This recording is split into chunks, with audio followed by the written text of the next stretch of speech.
These are the statements of Krishna.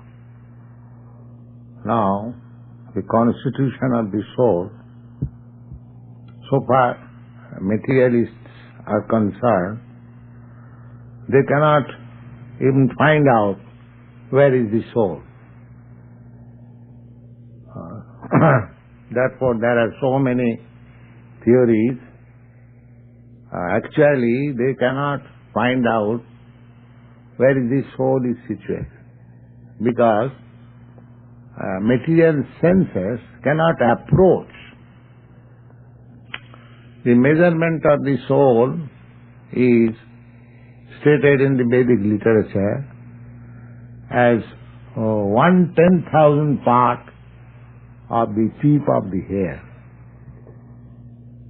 So, there is no possibility of understanding what is soul by material scientists. The only process is to take it from higher authorities like Krishna. Krishna here gives definition of the soul, so we have to accept it. And not blindly accept it, but try to understand as far as possible with your arguments and reasons. But this is the actual fact. What is that statement? The soul, definition of soul, Krishna is giving. Only the material body, the indestructible, immeasurable, and eternal living entity, is subject to destruction. He who thinks that the living entity is the slayer, or that the entity is slain, does not understand. One who is in knowledge knows that the self slays not, nor is slain. Then, next. 20. Here. For the soul there is never birth or death, nor having once been does he ever cease to be. He is unborn, eternal, ever existing, undying, and primeval. He is not slain when the body is slain. Yes. Because eternal, therefore, how it can be slain? So, soul is never slain, the body is slain. Then? 21. Yes. O Partha, how can a person who knows that the soul is indestructible, unborn, eternal, and immutable kill anyone, or cause anyone to kill? Report. Everything has its utility, and a man who is situated in complete knowledge knows how and where to apply a thing for its proper utility. Similarly, violence also has its use, and how to apply violence rests with the person in knowledge. Although the justice of the peace awards capital punishment to a person condemned for murder, the justice of the peace cannot be blamed, because he orders violence to another according to the codes of justice. In the Manhu Samhita, the law book for mankind, it is supported that a murderer should be condemned to death, so that in his next life he will not have to suffer for the great sin he has committed. Therefore, the king's punishment of hanging a murderer is actually beneficial. Similarly, when Krishna orders fighting, it must be concluded that violence is for the supreme justice, and as such, Arjuna should follow the instruction, knowing well that such violence, committed in the act of fighting for justice, is not at all violence, because at any rate, the man, or rather the soul, cannot be killed. For the administration of justice, so-called violence is permitted. A surgical operation is not meant to kill the patient, but is for his cure. Therefore, the fighting to be executed by Arjuna under the instruction of Krishna is with full knowledge, and so there is no possibility of sinful reaction. This is the distinction between violence and non-violence. People are very much advocate of non-violence, but they are committing according to their estimation, they are committing every moment violence. But from higher standard, there is practically no violence. The things which apparently appear to be violence, if it is properly executed, just like under the order of High Court judge, one body is being executed. So that is not violence.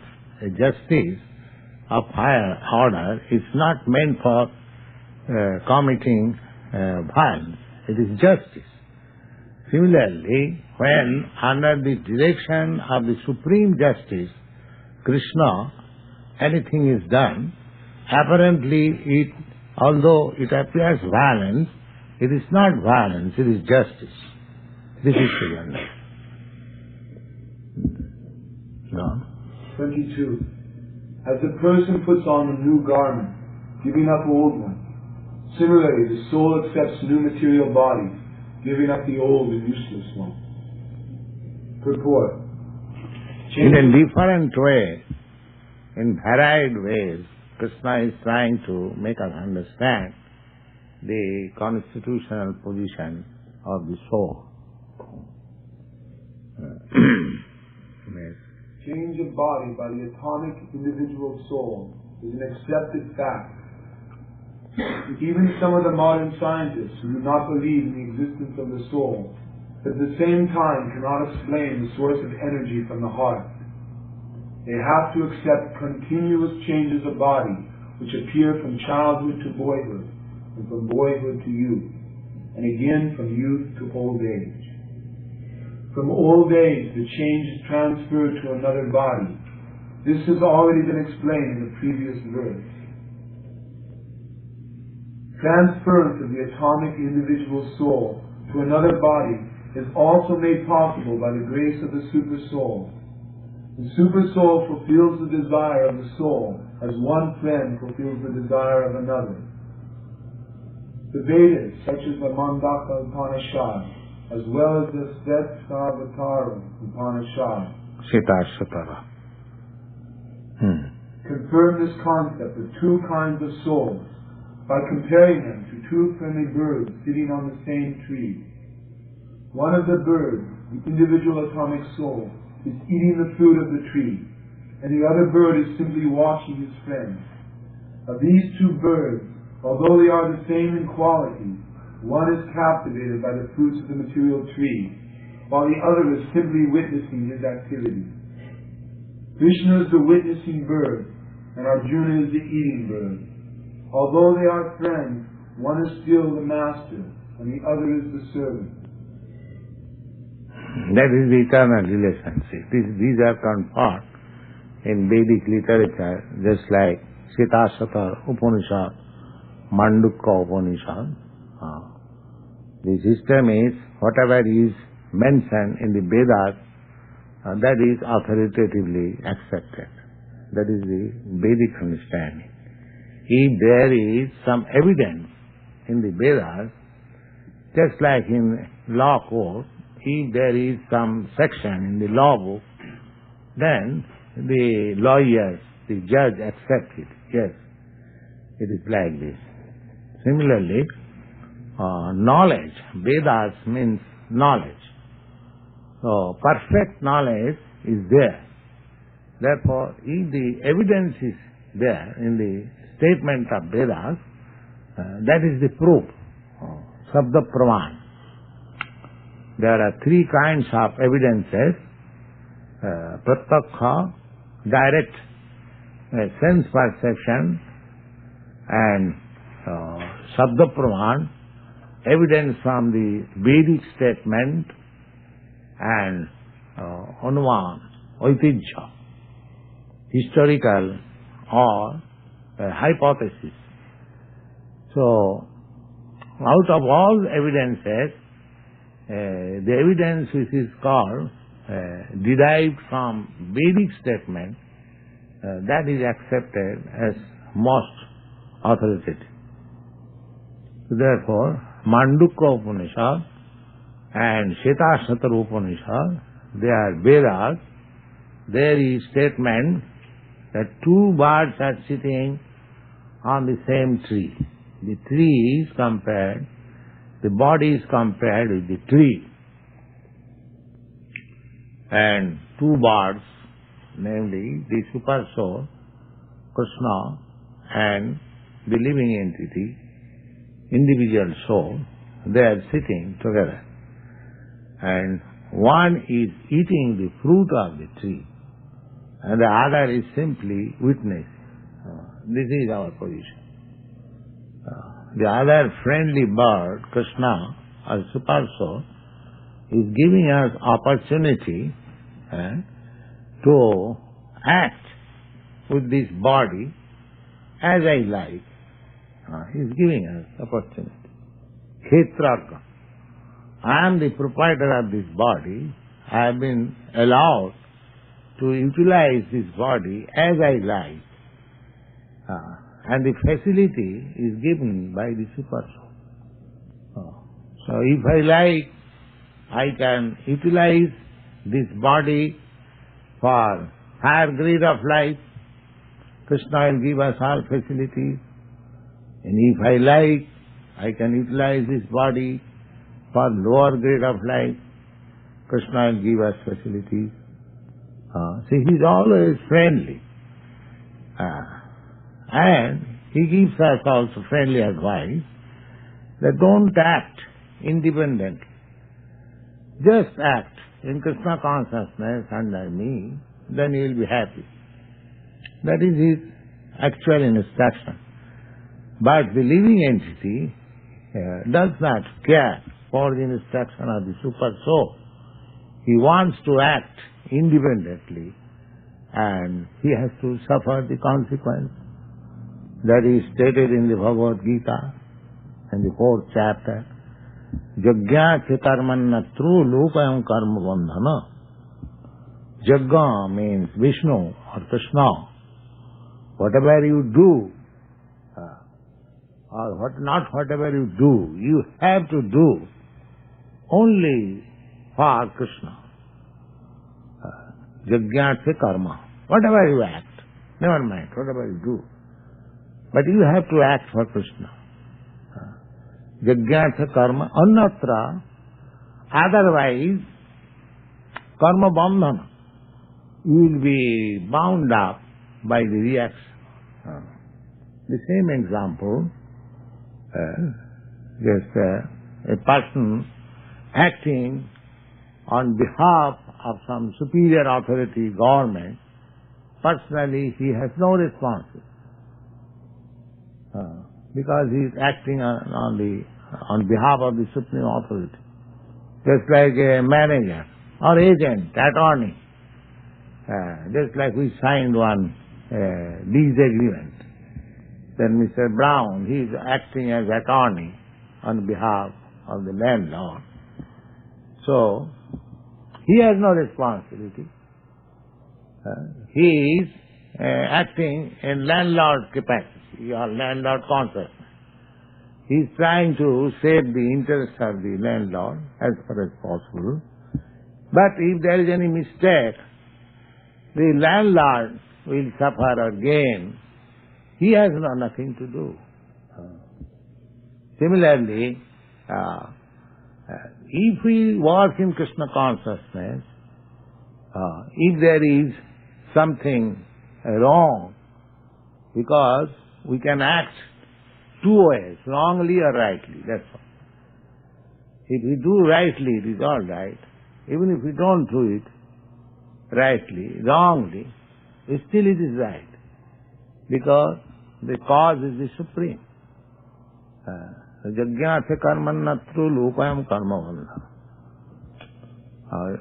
The best, safest way of acting is to act in Krishna consciousness or under the order of Krishna. Or if somebody says, where is Krishna? No, for Krishna is there. Just like Bhagavad Gita is there. And the explanation of Bhagavad Gita by the representative of Krishna is there. So Krishna being absolute, his representative, his words are non-different from him. We should not think that Krishna is not in my presence. As soon as Bhagavad Gita is there, and as soon as we understand Bhagavad Gita as it is, that means we are hearing directly Krishna. So if we do according to the instruction of Krishna, as Arjuna did, then there is no reaction. We are free. Jajñātya karmanat. Then, although they are friends, one is still the master, and the other is the servant. Forgetfulness of this friend is giving us facility. Krishna is always our friend, natural friend. That is stated in the Bhagavad Gita. Suhidam sarvabhutanam. Suhidam means suhit. There are different kinds of friends. But here, in Sanskrit, for different kinds of friends, there are different names. Just like one friend is called Bandhu, one is called Mitra, one friend is called Sweet. There are differences. Therefore, there are different words. Just like in English language, there is only one friend, a word, one word friend. But in Sanskrit, because it is perfect language, friend, what kind of friend? So, Krishna says that I am Suhidam Sarvabhutam. Suhit means he is such a friend, just like you have got a friend, sincerely he wants how you shall be happy. Just like your mother. Mother is also friend. Or wife, devoted wife. She is also friend. So, mother, wife, or any such relative, or father, or there are many persons in our ordinary relationship. So they want actually that this friend be happy. That is real friend, sweet. And mitra, social friendship. Bandhu, official friendship. But sweet means one who actually desires good of his friend. Sincere friend, which is described in English. So Krishna is sweet. He is always expecting my good. How I shall be good? And therefore he is canvassing me. Please, you surrender to me. Just like Father says, my dear boy, why you are acting independently, foolishly, or suffering? Just surrender unto me, I shall give you protection. Similarly, Krishna is friend like that. He is always asking. He is going with me in any type of body. Even if I get the body of a dog, Krishna is always there with me. That is stated in Bhagavad Gita. Ishara sarvabhutanam riddhesva junatistati. Ishara, the Supreme Lord, is staying within the heart of every living entity. So every living entity means he is staying even with the cats, dogs, hogs, or any lower type of animal. He has no hesitation because he is not living with him. He is living in Vaikuntha. But he is so friendly that wherever this friend is going, he is also going there. As Paramatma, he is doing friendly activities. He is standing, he is bona fide servant, as spiritual master. He is coming as incarnation. He is coming as devotee, Lord Chaitanya. He is helping us in so many ways. But we are so foolish, we are not accepting. He is so, nobody can be better friend than Krishna. But we are so much unfortunate, so much captivated by the external energy, that we don't accept Krishna as friend. We accept so many other things as friend. One. Forgetfulness of this relationship of the atomic soul is the cause of one changing his position from one tree to another, or from one body to another. Now here, that he's giving trouble to the friend. I am giving to my sincere friend Krishna simply trouble. Just like a bird is flying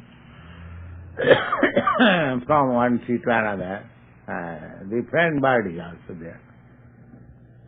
He has no business, he has no interest to be there, because he is not eating anything from the tree. He has nothing to do. But because his friend is there, he goes. So, we are changing our body as the bird, the changing from one tree to another. But Krishna, the supreme bird, is also going with me. The jiva, soul, is struggling very hard on the tree of the material body. But as soon as he agrees to accept the other bird as the supreme spiritual master, then here is the solution. He's simply taking unnecessary trouble. Krishna says that I will supply you everything. There is no necessity of going from here to there. No. But I am not accepting it. Sattādeham punarjanma naiti māmeti kanta. One who understands this, how Krishna is helping me, how he is my the greatest well-wisher, friend, immediately we can stop all these problems of life and go back to Godhead, go back to home. But as soon as he agrees to accept the other bird as the supreme spiritual master, as Arjuna has agreed to do, by voluntary surrender unto Krishna for instruction, the subordinate bird immediately becomes free from all limitation. Yes. As Arjuna has accepted, Arjuna was talking with Krishna as friend, but he has accepted, although he is friend, he has accepted his spiritual master. The significance is that as soon as you accept somebody as spiritual master, you cannot argue. You have to accept. You have to accept. Therefore, the selection of spiritual mastery very scrutinizing. You cannot accept anyone as spiritual master. You must be very much satisfied that here is a person who can solve the problems of my life, just like Arjuna thought. He plainly said that the problem which is before me, I know beyond you, besides you, nobody can make solution. That is the way of accepting spiritual master. When one is fully convinced that here is a person who can actually solve the problems of my life, then one should accept spiritual master. In the Hari Bhakti Vilas, there is such process that one should accept a spiritual master after associating with him for some time. Similarly, the spiritual master also shall accept somebody as disciple after associating with him for some time, whether he is eligible or not. This is the process. Gone. 23. The soul can never be cut into pieces by any weapon, nor can he be burned by fire, nor moistened by water, nor withered by the wind. This is the distinction of the soul being spirit. You take anything of this material world, they can be burnt. It is the question of temperature only. Even iron is being burnt, any metal, any hard thing, stone is being burnt, everything is being burnt. But here it is said, that soul cannot be burned. So does it mean that it is stronger than iron and stone? But it is very fragmental, minute, atomic portions. But it cannot be burned. So all these symptoms cannot be burned, cannot be cut into pieces. Here the Mayavadi theory will fail.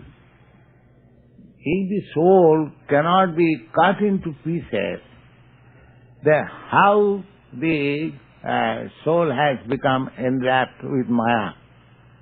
They give the example, Gatakas, Patakas. Of course, they say that it is covered, it is not cut into pieces, but the soul is separated, I mean to say, separate identity constitutionally. That will be confirmed in the 15th chapter, Mabing Bangsa Jivo. Sanatana. Sanatana means eternal. Eternally, the example, just like fire and fire spark. The fire sparks are part and parcel of the fire. Similarly, the soul, individual soul, is part and parcel of the Supreme, but that part and parcel is eternal. Not that being covered by Maya, it has become individual. No. Individual permanently. Permanently individual. As God is permanently individual, so every one of us, living entity, we are permanent. It is not that by Maya we have been separated, cut into pieces, fragments. It is clearly stated, it cannot be cut. If this is not cannot be cut, then how I have become fragment? That I am not cut fragment, I am eternal fragment. That is confirmed in the 15th chapter, Sanatana, eternal. Try to understand. There are, just like you take a paper, you cut into pieces, that is cut. But here it is said that the spirit cannot be cut. Then how you have become fragments, pieces, different individuals? That means you are eternally so. You are eternally individual. It is not that by the influence of Maya you have been cut into pieces. No. Here it is said, it cannot be cut. Another, it cannot be burnt. If you study one verse of Bhagavad Gita, you understand so many things. Now it cannot be burnt. Now if it cannot be burnt, then in fire also there is soul.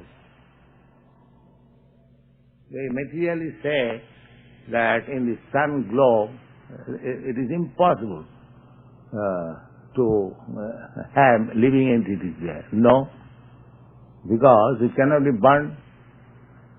So impossible, possible. So this Vedic knowledge that sun planet is a planet just like other planets, and it is fiery, and the residents are also fiery body, so why one should be astonished that there is living entity? Why they should deny that there is no living entity? They are denying that in the moon planet also there is no living entity. Why? Why? Living entity can be everywhere. Sarvaga, this very word has been used in Bhagavad Gita. Sarvaga, you will find it. Sarvaga means he can go everywhere. He can go live in the fire also. Actually we see that in the air there is living entity, in the water there is living entity, in the land there is living entity. So why not in the fire? Fire is one of the elements like air, water, land. So, if in other elements there is possibility of living beings, why not in one? What is the reason? What is the argument? And Vedic literature gives us information that in the fire there is germ also. Just like in water there is germ, in the earth there is germ, in the earth there is germ, living entities. Similarly, in the fire there is also. And here it is said, it cannot be burned. Even it is in the fire, there is no possibility of being burned. So why not in the fire? It requires a different type of body only, that's all.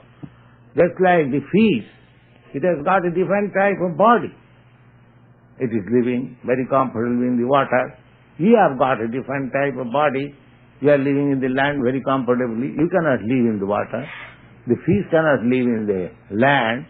Similarly, in the fiery planet, just like sun, there must be living entity. There must be. You cannot say by any reason that there is no living entity. How you can say? If it is a fact that living entity cannot be burned. Is it not? Just try to understand. Yes. 24. Yeah. This individual soul is unbreakable, insoluble. Unbreakable, again. The Mayavadi theory that it has broken parts by Maya. No, unbreakable. That means eternally we are individual, separated. Just like we are sitting, all individuals. This is our eternal position. Krishna has confirmed it. That Arjuna, yourself, myself, and all these people who are assembled here, they're all individuals. They existed in the past, and they continue to exist in the future. So, this is a confirmed truth, that every living entity is individual. And Krishna is also individual. And that is also stated in the Vedas. Nitya Nityanam Chaitana Chaitanana. He is the chief of all these individual living entities. That is the difference.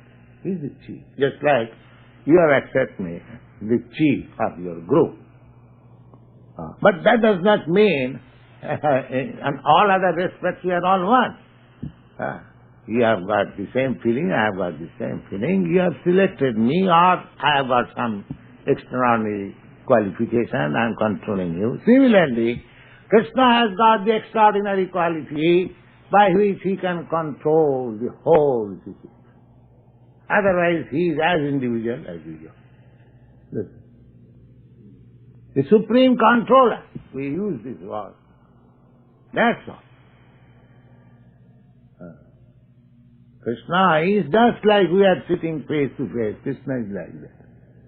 You can have that opportunity, just like Arjuna had the opportunity.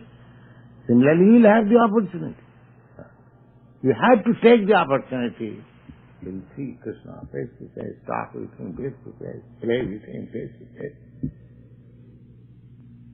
It is so nice, Krishna Consciousness.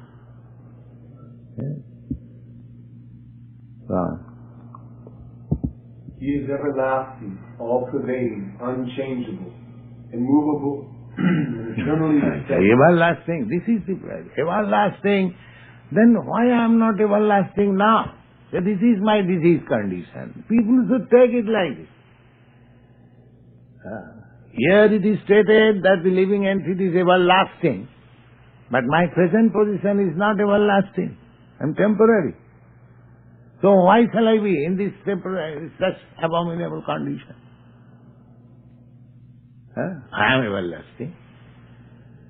So they are so rascal fools that do not search out how he can be everlasting. They are trying to oint his body, that's all. Everlasting body, by ointment. You see? That is not possible. That is their foolishness. They are trying to make this body by so-called science everlasting. That will never be possible. Your everlasting position is that you are spirit soul. You have to transfer yourself in that heavenly condition. Not this disease, and this is disease. My birth and death is disease. You have to cure this disease. That is your problem, real problem. But they are not serious about curing. for solving this real problem, but and there, they are thinking, so long I live, let me enjoy senses as far possible and let me enjoy. That's all. That's it. Philosophy. Child philosophy. Just like child does not look forward his future. He is very playful. He sees that this playing will make me happy. Similarly, these rascals, they are simply enjoying senses, forgetting their future life. So this is a rascal civilization. This is not a good civilization. Childish civilization. However, they may be proud of their advancement of knowledge. It is childish civilization because they have no future.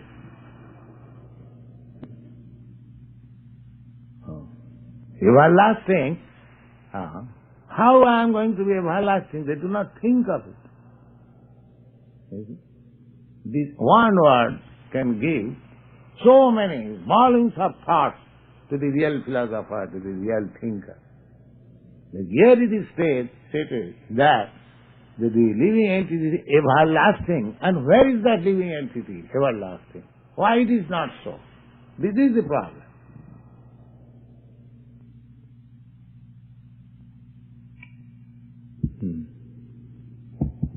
It is said that the soul is invisible, inconceivable. Yes, invisible, that is a fact. I am soul, you are soul, but I cannot see with these eyes. I am seeing your body, just like I am seeing my son or husband or brother. And as soon as my son or husband or son, anyone dies, oh, my son is gone. Oh, where is your son gone? He's lying here. Why do you say gone? No, he's gone, he's gone. Then what is that son? Have you ever seen him?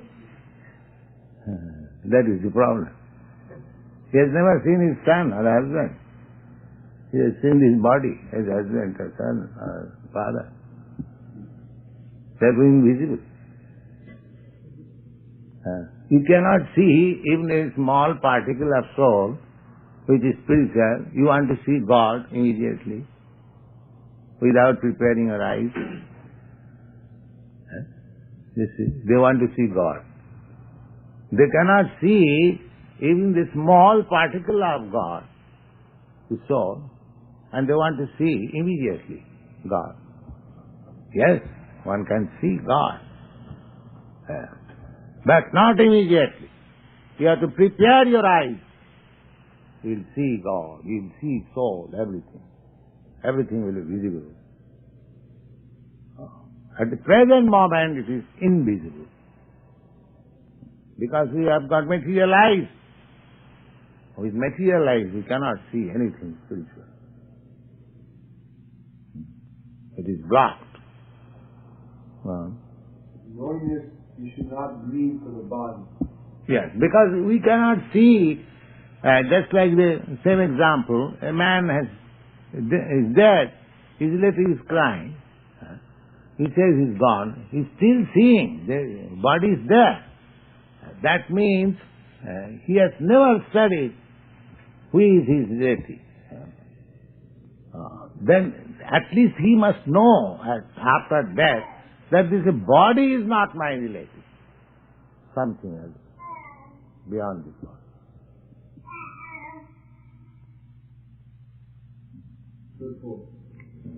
As described above, the magnitude of the soul is such that for our material calculation it cannot be detected even by the most powerful microscope. Therefore he is invisible. As far as his existence is concerned, nobody can establish his experimental stability beyond the proof of Shruti, of Vedic wisdom. Yes.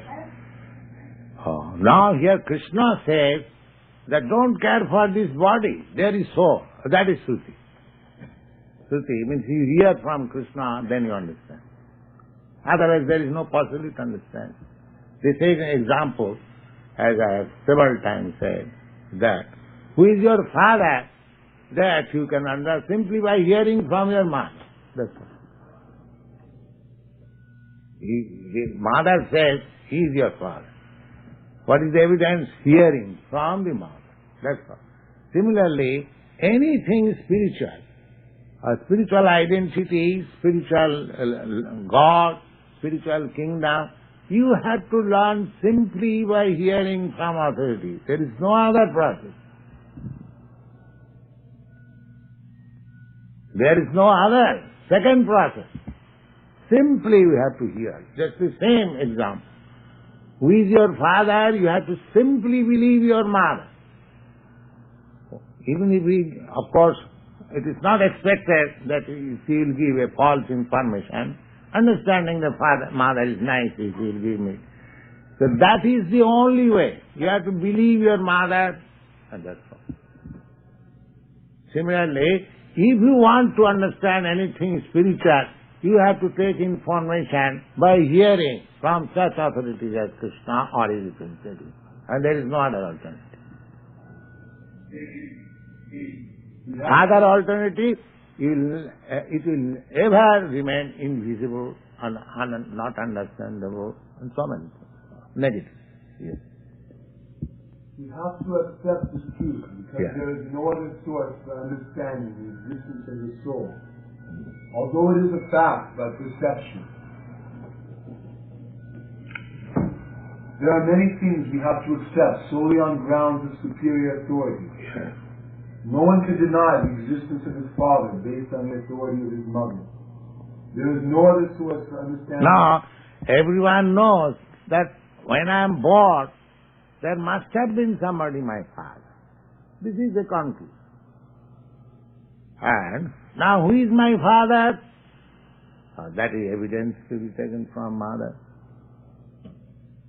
Similarly, nobody can deny the existence of God. Because everything has got a father, generator. So therefore, this whole creation, there must be a generator. Now, how we can see the Father? Through the Mother, Vedas.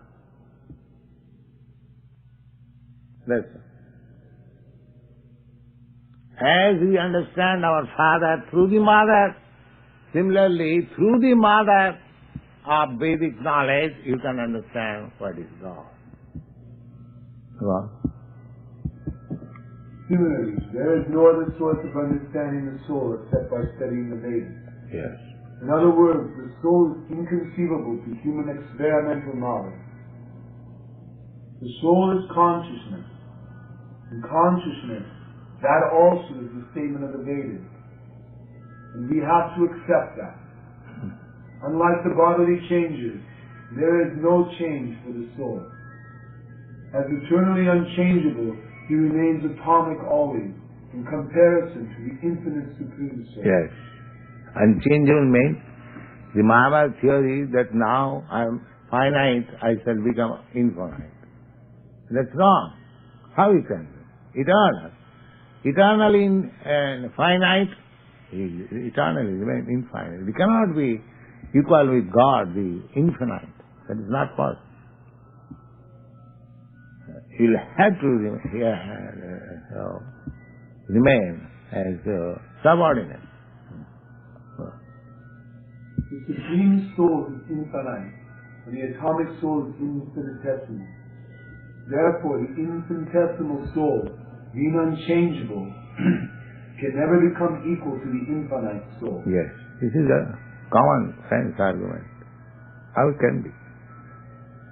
If it is equal to the infinite, how he has become finite?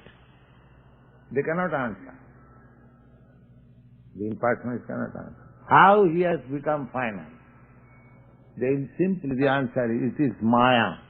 Then Maya is greater than the infinite. Then Maya becomes greater than the infinite. Then that God is never infinite, because Maya covers the Supreme. So how he is infinite? He becomes finite. The common sense is that finite Brahma is covered by Maya, not the infinite. Therefore, duality, finite and infinite, living entities. Krishna is infinite and living, ordinary living entity. What is that? Ice cream. Oh, ice cream. Oh, you are taking ice cream? Huh? No, they go up in the Canvassing? Yes. Don't take ice cream.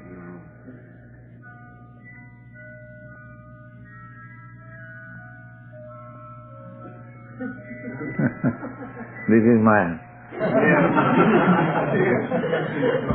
Come on, enjoy me. Come on, enjoy me.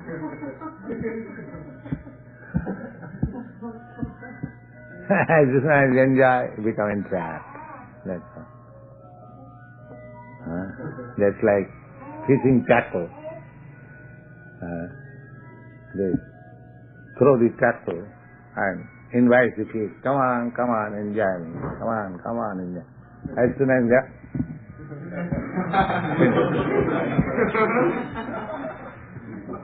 finish, then, where do you go now? Come on, in my bag. Yes, I'll fry you nicely.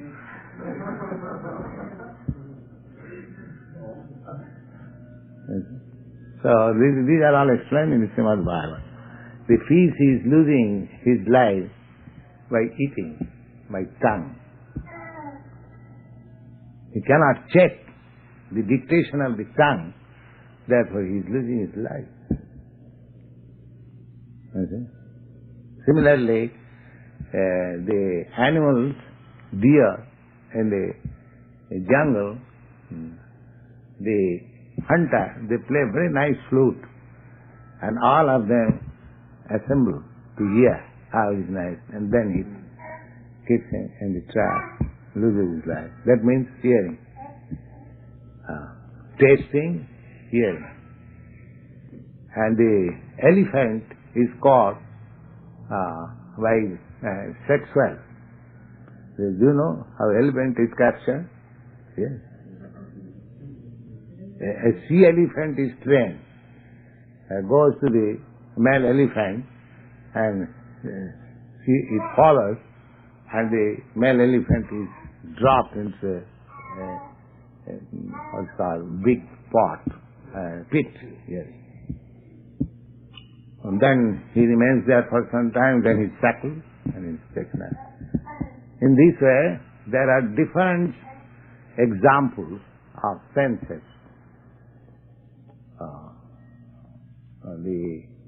It is called that black, what is called Brahma, English, that black big fly.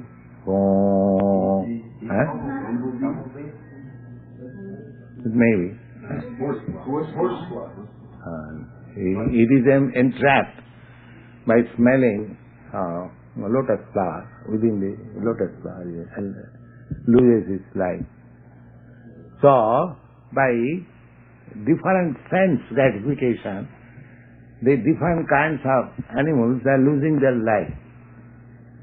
And we have got all our senses active. So where we are? These examples are for animal kingdom, whose one sense is only active. But our all senses are active. Then what is our position?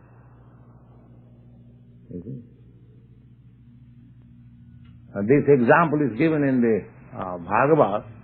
A man has got 6 wives, and he has entered the house, and all the wives have captured him. You come to my room. Okay? So one has taken his one hand, another has taken another hand, one has taken his one leg, one has taken and he is like that. So what's the like? So this is our position. Human beings, whether they shall control the senses, instead of controlling the senses, They are becoming servant of senses and losing this great opportunity of human life. Yes. And people that are concerned with advancing to the higher planets, do they have more opportunity to become entrapped? No, anyone within this material world, they are entrapped by the sense enjoyment, either in higher planets or lower planets. Just like animal kingdom, there is sense impetus, and human being also. What is human being? We are civilized being. What we are doing? The same thing. Eating, sleeping, mating. The same thing as the dog is doing. So anywhere in the material world, either in the higher planet or in the lower planet, this sense gratification is prominent. But only in the spiritual world there is no sense gratification. There is simply an endeavor to satisfy Krishna.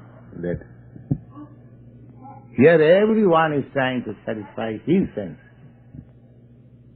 That is the law of material world. That is material life. So long you try to satisfy your senses, that is your material life.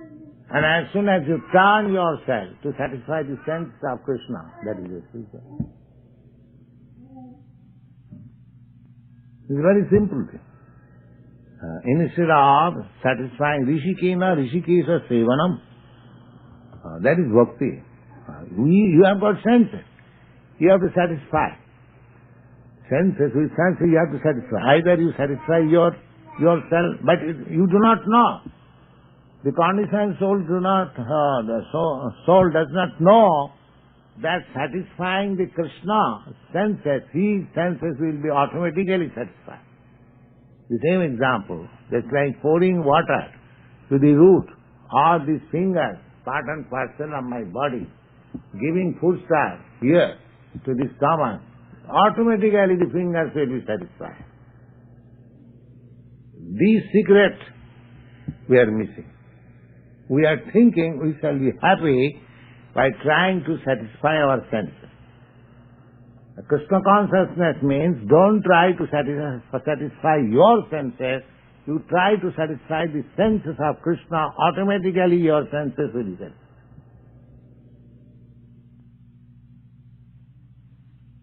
This is the secret of Krishna consciousness. The opposite party, they are thinking, why shall I satisfy, why shall I work for Krishna? The whole day and night. Let me try for the karmis. Just like you are working whole day and night for Krishna, they are thinking what fools they are. We are very intelligent. We are working for our own sense gratification whole day and night. And why they are working for Krishna? This is the difference between materialist and spiritualist. The spiritualist endeavor is to work whole day and night strenuously, without any heart, simply for Krishna. That is spiritual life. And the materialist means the same endeavor, always trying to satisfy their personal sense. That is the difference, materialistic and spiritual.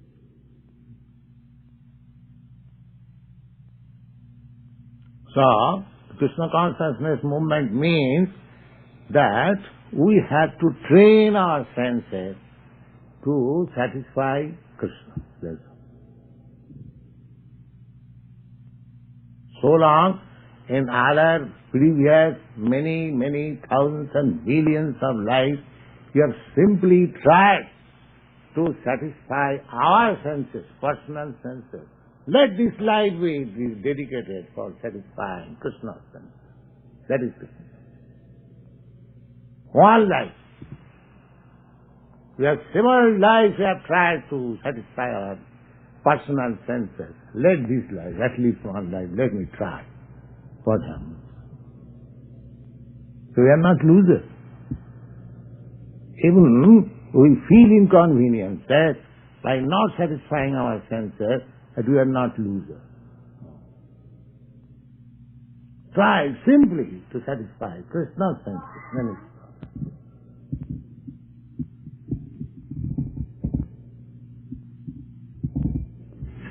Prabhupada, We're reading about the 6th chapter of Bhagavad Gita now. And should I wait till you come to that chapter, or should I ask you a question now pertaining to that chapter? As you like. It mentions the Dhyana and Raja Yoga in that chapter. Could you explain the meaning of these two yogas? Dhyana. Dhyana. Dhyana. Dhyana. Dhyana yoga. Meditation. That's meditation.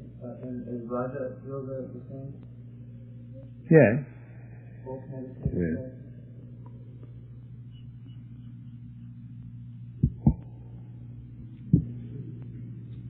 In your lecture, everybody, that's what you said, that everybody in the material world is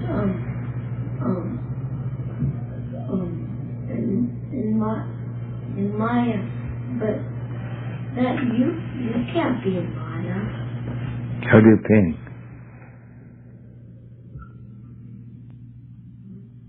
What do you think?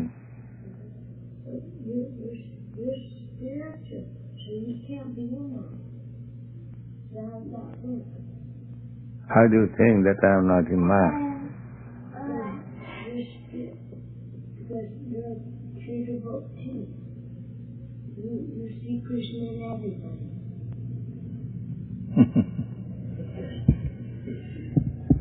Yes. Then a pure devotee is not in Maya. Do you agree to that? So, are you going to be a pure devotee? Yeah. But you are going to be, trying to be. That's all right. That's all right. That's all right. Yeah.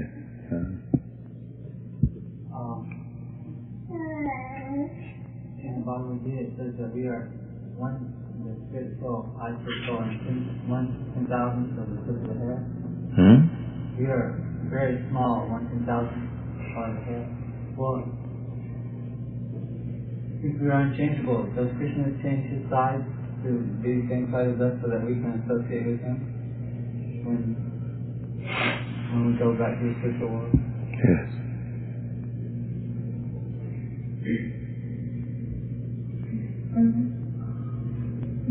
Is it true that you once said something about the superstar being the size of the thumb? Where is that information? Right? Is the size of the thumb as human being? Yes.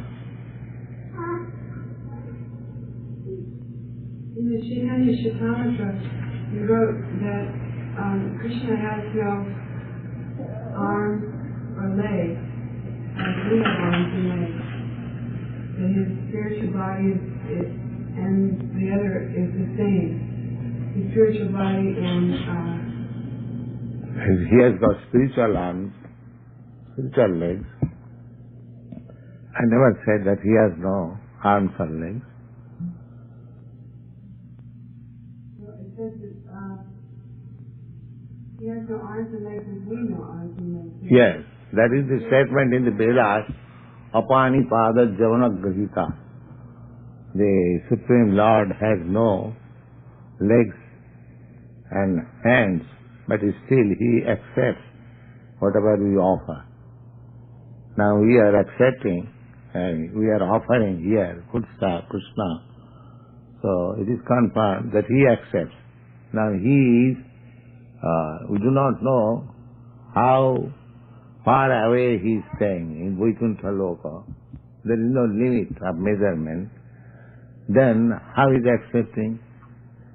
It is said that He is accepting our offerings, that He must be accepting with His hand.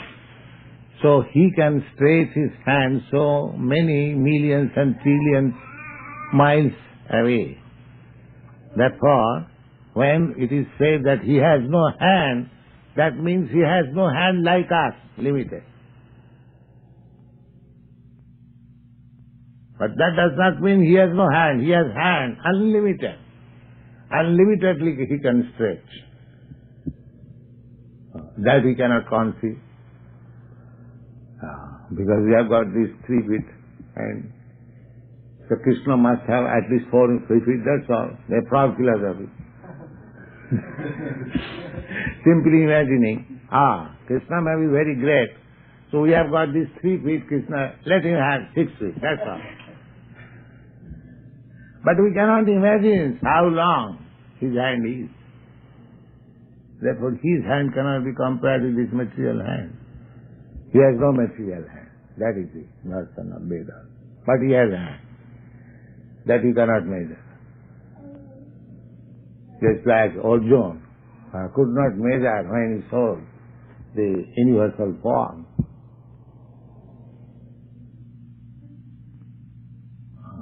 Savajananti Mangamura Manasati, therefore Krishna says, because I am moving amongst them as ordinary human beings, they are thinking of me as one of them. Param bhavam ajanam. They do not know what is my background. Param bhavam. Therefore they fail to understand me. Mura, rascals, fools. Everyone is trying to understand Krishna from the angle of vision as he can understand. Krishna is beyond that, therefore his name is Adokhaja. Beyond the limit. He can simply be presented by himself, revealed, just like Krishna is revealing himself to Arjuna. Arjuna is not understanding Krishna by his philosophical speculation. Directly Krishna revealing. This is the process of understanding God. You cannot create your imagination, imaginative God. No. God reveals unto you, being pleased upon you by your devotional activity. Sevan mukhihi jivhadu, just like Krishna says to Arjuna, Bhaktosi, Priyosi, you are my very dear friend, you are my devotee, therefore I will reveal unto you. Not to others. This is the qualification of understanding God, to become devotee. So, our movement is to make people in general devotees. Then he will understand God. Then his life will be successful. That's all. You be yourself devotee and try to make others devotees. Then both your life and the person who is under your instruction, everyone is successful. And without being devotee, you cannot make others devotee. That is also the secret. If you remain non-devotee, you cannot convince others. That is not in your power. Therefore the non-devotee class of men, they cannot understand God, they cannot convince others about God. That's the fact. They will simply present hodgepodge things, they do not understand clearly, and they present hodgepodge. Yes. Without being bhaktyamam abhijanati javan jasyami tattva. If anyone wants to understand me as I am, of course nobody can understand Krishna as he is. Still, as far as possible. That is only through bhakti, bhaktya. It is stated in the Bhagavad. It doesn't say that through knowledge, philosophical speculation, or through Hatha Yoga system. No. He says bhaktya, clearly. And in the beginning also he says, because you are my bhakta, therefore I shall reveal to you. The whole science is for the devotee, not for anyone. Those who are not devotees, their understanding of God is blocked forever. They cannot understand. It is a fact. Therefore Chaitanya Mahaprabhu says, Mayavadi bhashya sunile hai sadvanas. If anyone tries to understand this impersonalist Mayavadi philosopher, then his progress is blocked for good. Not for good, of course, nothing can be for good, but for the present at least, his progress is blocked. Sarvanash.